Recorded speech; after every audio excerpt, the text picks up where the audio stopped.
Dear students of class 6, today I am going to make you write and explain lesson 5th of your science book. Chapter 5 is separation of substances. Separation of substances means पदार्थों का अलगाव, पदार्थों का पृथक्करण, कैसे हम substances को, चीजों को अलग अलग करते हैं, इससे रिलेटेड है आपका chapter 5. Now I am going to make you write the section A. Section A is tick the correct option.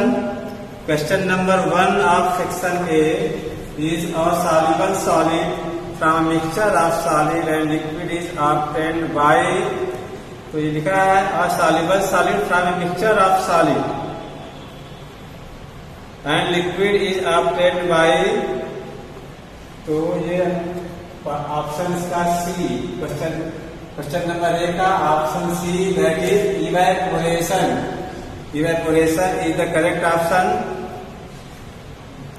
Question number 2 is what is called when we dissolve a substance in water. जब हम किसी water में किसी substance को dissolve करते हैं तो क्या बनता है? तो सॉल्यूशन बनता है. So the option C is the correct option. तो क्वेश्चन नंबर 2 का करेक्ट ऑप्शन सी है.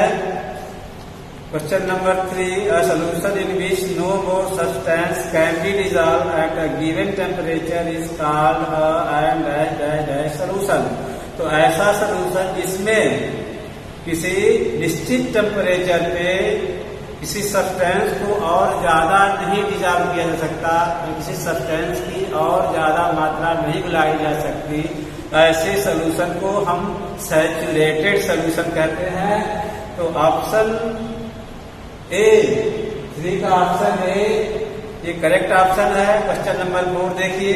The heavy insoluble particles that settle down at the bottom of A solution is called. तो वो भारी और घुलनशील पार्टिकल्स, कण, जो किसी सॉल्यूशन के सॉल्यूशन में बॉटम में नीचे जाके सेटल डाउन कर जाते हैं, बैठ जाते हैं, तो उन्हें कहा जाता है सेडिमेंट. क्या कहा जाता है? Sediment. So option C is the correct option of question number 4. Question number 5 देखिए. Which of the following processes should be used to separate salt and sand from their mixture. तो इसमें option A filtration, evaporation and condensation. Option B is evaporation. Option C condensation and sedimentation. Option D sedimentation. तो out of these options option A is the correct option. Filtration, evaporation and sedimentation, condensation. Question number 6 देखिए. During filtration what do we obtain on filter paper. जब किसी insoluble matter को पानी में घोलते हैं या किसी लिक्विड में घोलते हैं, कोई इनसॉल्युबल मैटर को, तो वो डिजॉल्व होता नहीं है, तो उसको हम फिल्ट्रेशन करते हैं. तो फिल्ट्रेशन करते समय जो चीजें फिल्टर पेपर पे रह जाती हैं उनको क्या कहते हैं? उनको हम कहते हैं residue.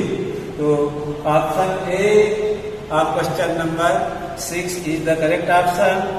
And now see the question number 7. After harvesting, food grains are separated by. Harvesting के बाद जब फसल की कटाई कर ली जाती है तो फूड ग्रेन को अलग किया जाता है उसके स्टॉक से. इसके द्वारा थ्रेसिंग. तो option A is the correct option of question number 7. Now students see the section B, that is fill in the blanks. Question number 1 of section B is a mixture having components of dash dash dash sizes are separated by the process of sieving. लिखा है एक ऐसा mixture जिसके component आकार के हों तो उनको सीविंग के द्वारा, छालने के द्वारा, मतलब चालने की प्रक्रिया द्वारा अलग किया जा सकता है. तो किस मेथड के द्वारा? डिफरेंट साइज के डिफरेंट साइज के कंपोनेंट्स को हम किस प्रक्रिया के द्वारा सीविंग से अलग कर सकते हैं। तो ये सीविंग जो है, ये सीविंग मेथड ऐसे पार्टिकल्स के लिए अपनाया जाता है सेपरेट करने के लिए जो डिफरेंट साइजेस के होते हैं। इसमें हम लिखेंगे डिफरेंट साइजेस, इसमें भरना होगा हमको डिफरेंट भरेंगे। And question number 2, solubility of salt in water on heating dash dash dash on heating the solution. तो पानी में नमक की सॉल्युबिलिटी घुलनशीलता dash dash on heating the solution को गर्म करने पे क्या करेगी, बढ़ेगी। तो solubility of salt in water increases, बढ़ती है, घुलनशीलता बढ़ जाती है, इसलिए इंक्रीजेज भरेंगे। Now see the question number 3 of section B, dash and dash can be used to separating insoluble solid from liquid. Insoluble solid को लिक्विड से क्या है, अलग किया जा सकता है प्रयोग करके। किस चीज का प्रयोग करके? तो पहले हम सेडिमेंटेशन करते हैं। तो जो हैवियर इनसॉल्युबल कंपोनेंट के पार्टिकल होते हैं वो नीचे वेसल में नीचे सेटल डाउन कर जाते हैं, बैठ जाते हैं। इस प्रक्रिया को हम सेडिमेंटेशन कहते हैं। और जब सेडिमेंटेशन हो जाता है तो हम वाटर को विदाउट डिस्टर्बिंग, बिना कोई को डिस्टर्ब किए, हलचल किए, धीरे से निकाल लेते हैं दूसरे वेसल में। इसको हम कहते हैं डिकैंटेशन। तो इसमें हम भरेंगे फर्स्ट में sedimentation and decantation. Sedimentation and decantation भरा जाएगा इसमें। Question number 4 of fill in the blanks, dash dash dash is used to separate stones and pebbles from sand at construction site। Construction site पे जहाँ buildings का निर्माण होता है उस जगह सैंड को पेबल से, छोटे छोटे पेबल से, पत्थर के टुकड़ों से अलग किया जाता है। किस मेथड द्वारा? इसके द्वारा किया जाता है। क्या हम यूज करते हैं पेबल्स को सैंड से अलग करने के लिए? चरबी। And question number 5, method is used to obtain liquid from its solution। किसी सॉल्यूशन से लिक्विड को प्राप्त करने के लिए तरीका यूज किया जाता है। कौन सा तरीका? तो पहले हम क्या करेंगे, यहाँ पे इवेपोरेशन करेंगे, देन आफ्टर कंडेंसेशन करेंगे। इवेपोरेशन करने के बाद क्या जो लिक्विड होता है वो इवेपोरेट हो जाता है और जो उसमें सॉल्वेंट होता है सॉल्युबल वो नीचे वो बचा रह जाता है। उसके बाद इवेपोरेशन के बाद फिर उसको हम कंडेंस करके वाटर को दूसरे बर्तन में अलग कर लेते हैं। तो इसमें दोनों मेथड इस्तेमाल होंगे, इवेपोरेशन एंड कंडेंसेशन, दोनों भरेंगे। Question number 6, grains and husk can be separated by using. Grains को हस्क से अलग किया जाता है प्रयोग करके। कौन सा मेथड प्रयोग करके? तो हम लिखेंगे विनोविंग मेथड। विनोविंग मेथड का यूज करके हम ग्रेन्स को उसके हस्क से, उसमें जो होते हैं इम्प्योरिटीज होती हैं, उससे अलग किया जाता है। आइए क्वेश्चन नंबर सी देखते हैं। Question number C is true and false. Statements में लिखा है state whether the following statements are true और फॉल्स। ये स्टेट करिए, बताइए कि क्या दिए गए स्टेटमेंट ट्रू हैं या फॉल्स हैं। Rewrite the false statement correctly. अगर स्टेटमेंट ट्रू है तो ठीक है, अब फॉल्स है तो फॉल्स स्टेटमेंट को फिर से हमें करेक्ट करके लिखना है, करेक्टली लिखना है। तो statement first of section C is a mixture is a substance that contains 2 or more substances in definite proportion। तो ये स्टेटमेंट फॉल्स है because mixture is a substance that contains 2 or more substances in different proportion। Mixture है ना। Mixture क्या होता है, ऐसा पदार्थ होता है जिसमें दो या दो से अधिक सब्सटेंसेस अलग अलग प्रपोर्शन में, अलग अलग अनुपात में मिले होते हैं, फिक्स प्रपोर्शन में नहीं मिले होते हैं। ये हमारा खास है और करेक्ट स्टेटमेंट है। A mixture is a substance that contains two or more substances in different proportion, not fixed proportion. Question number C is chalk powder and chana powder cannot be separated from their mixture by sieving. तो लिखा है कि चाक powder और चना का powder means बेसन को sieving का प्रयोग करके उनके मिक्सचर को हम सेपरेट नहीं कर सकते। तो बिल्कुल सही बात है। सीविंग मेथड से चालने की प्रक्रिया द्वारा चने के पाउडर को और चाक पाउडर को अलग नहीं किया जा सकता। तो ये ट्रू है स्टेटमेंट। अब क्वेश्चन नंबर सी देखते हैं। We statement number 3, we use a tissue paper to separate filtrate from residue. Filtrate को रेसिड्यू से अलग करने के लिए हम टिश्यू पेपर का यूज करते हैं। तो ये स्टेटमेंट फॉल्स है। टिश्यू पेपर का यूज नहीं किया जाता है, फिल्टर पेपर का यूज किया जाता है। तो हम लिखेंगे इस statement is false. Correct statement क्या होगा, we use a filter paper to separate filtrate from residue. And question number statement number 4 देखिए। स्टेटमेंट 4 क्या है, statement The process of separating water from sugar solution involves only condensation. क्या sugar के solution से water को अलग करने के लिए केवल कंडेंसेशन की प्रक्रिया, केवल कंडेंसेशन प्रोसेस इन्वॉल्व रहता है? तो ये फॉल्स है। केवल कंडेंसेशन से हम शुगर सॉल्यूशन से वाटर को अलग नहीं कर सकते। पहले शुगर सॉल्यूशन को पहले इवेपोरेट किया जाता है, इवेपोरेशन की प्रक्रिया अपनाई जाती है।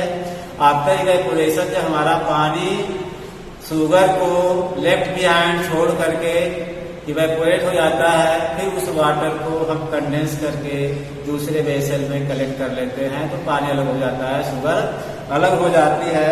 ये खास स्टेटमेंट है, केवल कंडेंसेशन नहीं, ये खास है। ट्रू स्टेटमेंट का करेक्ट स्टेटमेंट है। The process of separating water from sugar solution involves evaporation as well as condensation, not only condensation, evaporation as well as condensation. Evaporation condensation दोनों प्रोसीडिंग्स इसमें इन्वॉल्व होती हैं। तो now we come to the statement 5 and unsaturated solution is one that cannot dissolve any more of the given solute at a particular temperature. एक असंतृप्त विलयन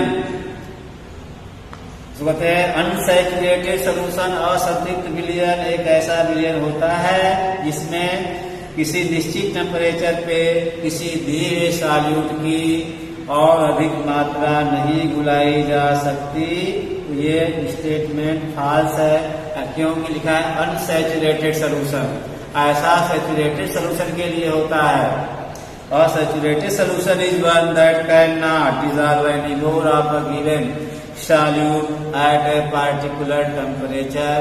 वो saturated solution होता है जिसमें हम किसी सॉल्यूट की एक निश्चित टेम्परेचर पे और अधिक मात्रा नहीं मिला सकते।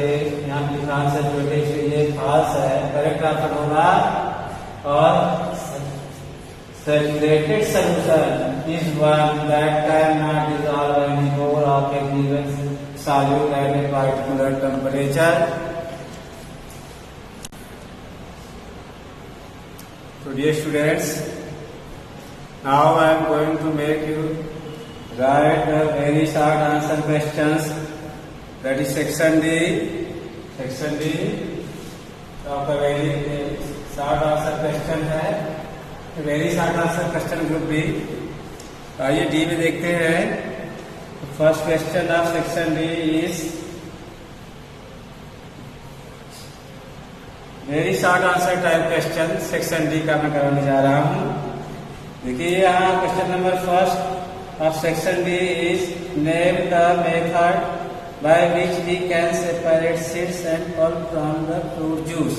उस मेथड का नाम बताइए जिसके द्वारा हम फ्रूट जूस से उसके पल्प को यानी गूदे को अलग कर सकते हैं। तो आंसर है filtration. Filtration is the method of separation by which we can separate pulps from fruit juice. And question number 2 is what is meant by condensation? Condensation का मतलब क्या होता है? तो कंडेंसेशन का मतलब होता है the process of changing vapor into its liquid. किसी वेपर को उसके लिक्विड में बदलना, लिक्विड स्टेट में ऑन कूलिंग, ठंडा करके, किसी वेपर को ठंडा करके उसके लिक्विड में चेंज करना ही कंडेंसेशन कहा जाता है। Now come to the question number 3. Give an example from our daily life where the process of sedimentation and decondensation is used. तो हम अपने दैनिक जीवन से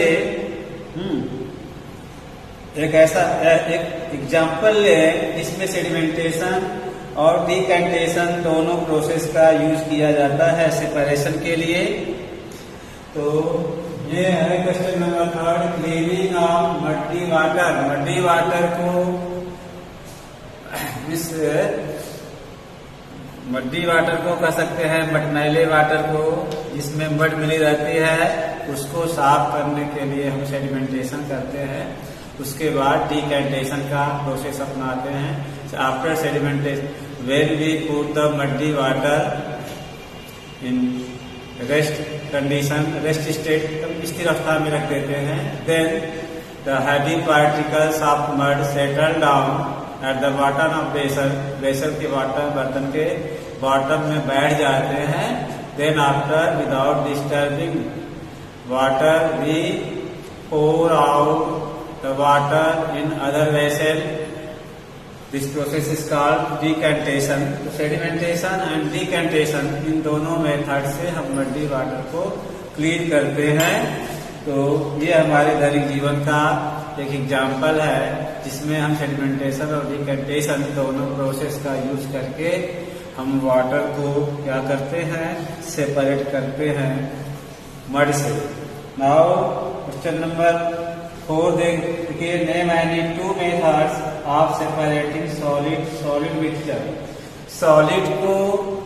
सॉलिड के मिक्सचर से, अगर दो सॉलिड का मिक्सचर हो जिसमें दोनों सॉलिड हो, ऐसे मिक्सचर से सॉलिड को अलग करना, सॉलिड और सॉलिड के मिक्सचर से सॉलिड को अलग करने के 2 मेथड का नाम तो ये है। तो we separate components of a mixture. ये हमारा क्वेश्चन नंबर 4 है। यहाँ पे answer 4, hand picking and winnowing. Hand picking और विनोविंग तो ऐसे मेथड्स हैं जिसमें हम सॉलिड के मिक्सचर से 2 सॉलिड को सेपरेट करते हैं या मोर देन 2 सॉलिड्स को सेपरेट करते हैं। इसमें उस मिक्सचर में केवल सॉलिड ही मिले होते हैं। ये तो question number 5। Question number 5, why do we separate components of a mixture? Give 1 reason. हम किसी मिक्सचर के कंपोनेंट्स को क्यों अलग करते हैं, एक कारण बताना है, बस एक ही कारण देना है। तो क्वेश्चन नंबर 5 का ये आंसर है, we separate components of a mixture. हम किसी मिक्सचर के कंपोनेंट को सेपरेट करते हैं। ये क्या है? टू रिमूव हार्मफुल और unwanted substances from the mixture. इस मिक्सचर से हार्मफुल मतलब जो हमें नुकसान दे या अनवांटेड है, उनको जरूरत नहीं होती, अनडिजायरेबल कंपोनेंट्स को अलग करने के लिए हम करते हैं क्या, सेपरेट करते हैं मिक्सचर को। आइए now see the question number 6। Question number 6 is name the gas present in the soft drink. In soft drink में प्रेजेंट गैस का नाम बताइए। तो सॉफ्ट ड्रिंक में कार्बन डाइऑक्साइड गैस प्रेजेंट रहती है। मैंने आंसर लिखा है क्वेश्चन नंबर 6 का, carbon dioxide. Now students come to the section E of chapter 5, that is short answer type questions. First question is why is water called a universal solvent? पानी क्यों सार्वभौम विलायक कहा जाता है? यूनिवर्सल सॉल्वेंट मीन्स सार्वभौम विलायक कहते हैं। आइए यहाँ पे answer one is water is called a universal solvent because a lot of substances can get dissolved in it. पानी एक यूनिवर्सल सॉल्वेंट कहा जाता है because a lot of substances, बहुत सारे पदार्थ can get dissolve in it, इसमें dissolve हो सकते हैं, घुल सकते हैं।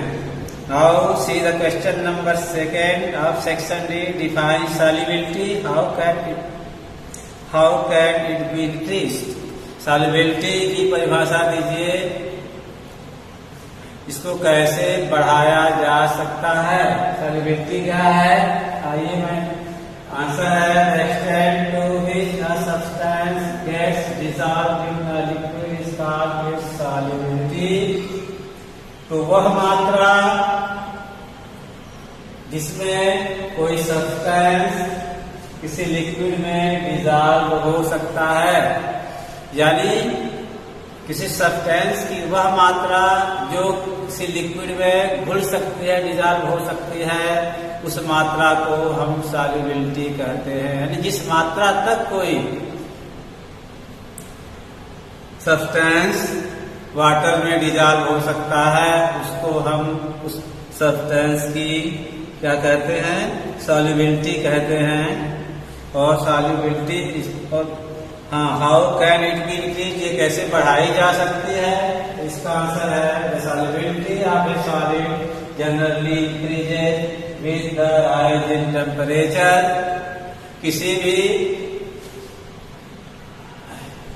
सॉलिड की सॉल्युबिलिटी प्रायः उसके टेम्परेचर को बढ़ाने पर बढ़ाई जा सकती है। अगर टेम्परेचर बढ़ाए तो किसी सॉल्वेंट की, सॉलिड की सॉल्युबिलिटी बढ़ जाती है, यानी उसे घुलने की मात्रा बढ़ जाती है। और यहाँ पे और भी एक बात है, the solubility of gases gets affected by change in temperature and pressure. हाँ, जहाँ तक गैसों को घुलाने की बात है, तो गैसों की घुलनशीलता, गैसों की सॉल्युबिलिटी अगर उसके टेम्परेचर और प्रेशर को चेंज किया जाता है तो प्रभावित होती है। अगर टेम्परेचर प्रेशर ज्यादा कर दिया गया तो गैस की सॉल्युबिलिटी इंक्रीज जाएगी। गैस की अगर टेम्परेचर और प्रेशर कम कर दिया जाए तो गैस की सॉल्युबिलिटी कम हो जाएगी। तो ये आप क्वेश्चन नंबर सेकेंड भी हो गया। Now see the question number third of section is, Soni is helping her mother and accidentally she mixes the arhar dal with gram seeds and rice flour. Her brother helps her in separating the things from each other. Soni अपनी माँ की मदद कर रही है और अचानक वो अरहर दाल, चने के बीज और राइस फ्लोर को, मीन्स चावल के आटे को आपस में मिक्स कर देती है, मिला देती है। Her brother helps her in separating the things from each other, और उसका भाई उस मिक्सचर से हर चीजों को अलग करने, एक दूसरे को अलग करने में उसकी मदद करता है। तो ये स्टेटमेंट है। इसमें क्वेश्चन नंबर ए है, which method they would have used to separate things. तो उन लोगों को चीजों को सेपरेट करने के लिए कौन सा मेथड प्रयोग करना पड़ेगा? तो ये लिखा है sieving and hand picking. Sieving करेंगे, सीविंग करने से क्या होगा कि अरहर दाल, ग्राम सीड, वो सीव के ऊपर रह जाएगा और राइस फ्लोर नीचे चला जाएगा। उसके बाद अरहर दाल और ग्राम सीड को हैंड पिकिंग के द्वारा अलग कर लेंगे। इस तरह से अरहर दाल, gram seed and rice flour all three components will be separate कर दी जाएगी। तो पहले क्या करेंगे, सीडिंग मेथड अपनाएंगे अरहर दाल और ग्राम सीड से राइस फ्लोर को अलग करने के लिए। देन आफ्टर अरहर दाल और ग्राम सीड को अलग करने के लिए हैंड पिकिंग मेथड अपनाएंगे। तो क्वेश्चन इसका question B of section question B of question number 3 है, what value do you learn from Soni brother. Soni के भाई से आपको क्या मोरल वैल्यू मिलती है, क्या आप सीखते हैं मोरल वैल्यू, क्या आप नैतिकता सीखते हैं। तो यह है we learn to be helpful and caring from Soni brother. Soni के भाई से हम लोग सीखते हैं हेल्पफुल होना और केयरिंग होना, किसी की मदद करना और किसी का ध्यान रखना, ये हम सीखते हैं। तो now students, I am going to end my class today. I will meet you next day. Till then, thank you, be happy, have a nice day.